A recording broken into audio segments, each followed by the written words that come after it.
ng bawat pangkat, inaanyayahan ang dalawang representative dito sa unahan upang ipaliwanag ang mga larawan na ibinigay sa inyo kanina. Okay, unang pangkat. Sino-sino ang representative ng unang pangkat? Kaya sa aming pangkat, sa pangkat isa, napagbasyahan namin na ilahad ang tungkol kay Francisco Dagohoy at kay Lapu-Lapu. Okay, manahin natin ang kay Francisco Dagohoy. Ma'am, pagkakaalam po namin, ang pag-aaral ni Francisco Dagohoy noong 1744 ay sa kadahilanan ayaw bigyan ng isang witang pari sa buhol ng Kristiyanong inibig ang kanyang kapatid. Napakaraming sumama sa nasabing pag-aaral ito at bumibilang ito sa 20,000 rebelde at 85 taong bago ito napayapa ng mga Kastila. Okay, may nagdalagdag ka ba? Tungkol kay Francisco Dagohoy? Wala. Okay. Bukod kay Francisco Dagohoy, marami pa noong mga Pilipino ang nag-alsa. At sinasabi ng karaniwang dahilan ng kanilang pag-alsa ay ang paraan ng pagbubuwis ng mga Pilipino noon. Okay, kasama sa inyo, unang pangkat ang larawan ni Lapu-Lapu. Si Lapu-Lapu naman si Lapu-Lapu, ang kauna-unang at siya po yung Pilipino na hindi pumayag sa kapitangan ng bansa. Pinaglaban niya po at ang kanilang karapatan o maging malayo. Okay, nangangahulugan lamang na ang mga Pilipino noon ay sa umpisa pa lamang ay hindi naghangad na tayo ay magpako ng sinuwang dayuhan. Okay, palakpakan natin ang unang pangkat. Ipagkat sa ikalawang pangkat, ang larawan ninyo ay... Okay, sino ang representative sa ikalawang pangkat? Kami at Mika.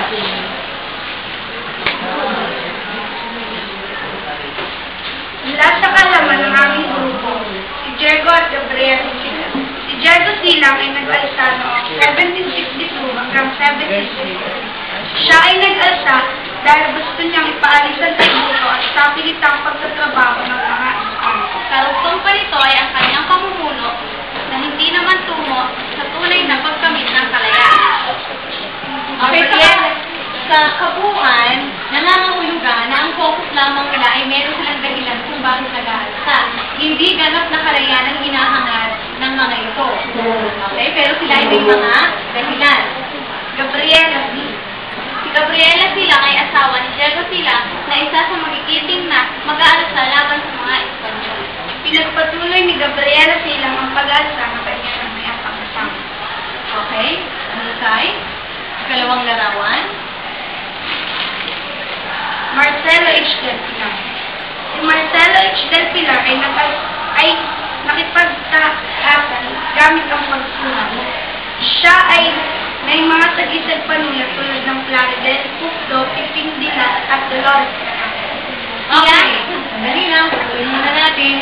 Siya daw ay may mga sagisag panulat. Inilahad ni Camille yung mga sagisag panulat ni Marcelo H. Del Pilar. Ang tanong ay bakit kaya gumagamit ng sagisag panulat ang mga propagandista noon?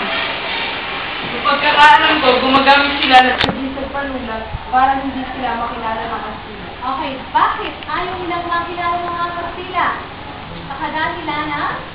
Para maprotektahan ang kanilang Okay, very good. So, kasi ninanais silang iprotektahan ang kanilang sarili. Sila ay di sahang ng paglaban. Saan yung paraan? Ang ipaglaban sila sa pamamagitan ng kanilang isip at galing sa paraan na pagsusulat. Sila ay isang miyembro ng propagandista at humalilig kay Graciano Lopez Haina sa pamumuno ng La Solidaridad. At para sa karagdagang informasyon, Diaryong Tagalog ang pinag-lutang Diaryo Marcelo H. Del Pilar. Okay, salamat sa informasyon. Ikalawang pangkat. Palakpakan natin.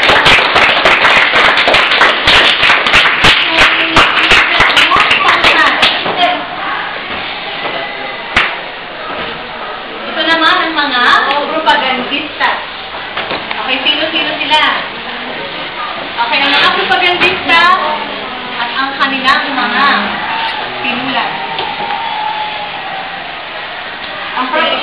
Ang propagandista ay isang grupo ng manunulat na naglalayon ng reformang kalayaan.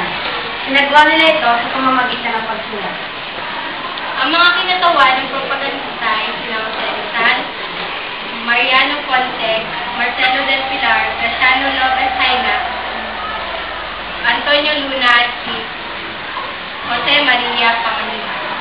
Okay, sandali lang. Yan ba ay batay sa pinag-usapan na inyong pangkat? Tunay kaya na ang hinahangad ng mga propagandista ay tahasang kalayaan mula sa mga Kastila o pagbabago lamang sa mga Kastila o pagbabago lamang sa pamamalakad ng mga Kastila?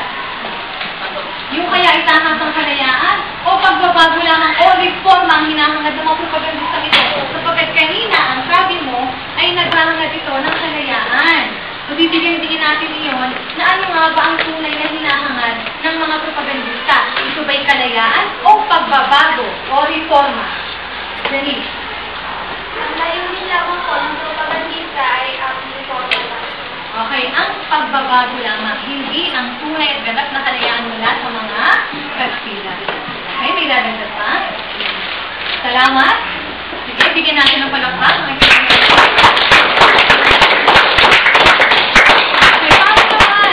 Ika-apat na pangkat, ang mga katipunero, si Andres Bonifacio at si Jose Rizal. Okay, ika-apat na pangkat.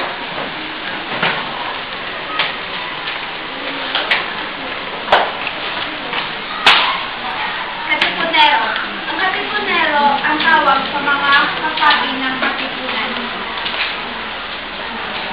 Daragdag ka, baka sa mga katipunero. Ito ay grupo o lupo ng mga tao na tahasang nag-alsa ng panakawan. Okay, tingnan natin ang pagbabago at pagkakaiba nila. Kanina ay propagandista, ngayon ay mga katipunero. Ang tanong kanina sa mga propagandista, ano ang hinahangad nila mula sa mga Kastila? Pagbabago o reforma. Ngayon, ang mga katipunero, ang hinahangad nila ay ganap na kalayaan mula sa mga Kastila. Okay, sino ang leader ng samahan? Si Andres Bonifacio ang pinuno ng katipunan. Siya ay nag-alsa upang makamtan natin ang tunay na kalayaan. Kasama niya sa kanyang pag-aalsa si Emilio Jacinto. Ang hinahangad ng katipunan ay ang ganap na kalayaan Mula sa mga gayuman. Ngayon, paano nagkaiba ang prinsipyo ni Andres Bonifacio at ni Jose Rizal? Paano din nagkaiba ang paraan ng kanilang pakikipaglaban sa mga Kastila? Si Jose Rizal ay isang propagandista. Ginamit niya ang kanyang talino sa paggagawa ng mga nobela upang ipahayag sa mga Kastila ang kanyang pagtutol sa pag-aaral. Okay, kung kayo tatanungin, hindi mula sa ika-apat na pangkat, paano nagkaiba ang pananaw, ang prinsipyo at ang pagkipaglaban ni Jose Rizal at ni Andres Bonifacio laban sa mga Kastila? Camille. Si Jose Rizal po ay ginamit niya ang kanyang talino sa pagtutol. Samantalang si Andres Bonifacio po ay hindi paglaban para makamtan ang ating talino. Okay, may daragdag ka? Oo. Ang mga propagandista po ay gumamit po ng kanilang reforma, samantala po ang mga katipunero ay lahat. Okay, maraming salamat. Isang malabag ng malakpak para mula sa mga larawan na ating inilahad, 1A. Mula sa mga larawan na ating inilahad, kayo ay bubuo ng synthesis. Sa paanong paraan nakipaglaban ang mga Pilipino sa mga dayuhan noon. Kumuha ng kalahating papel para sa pagbuo ng synthesis.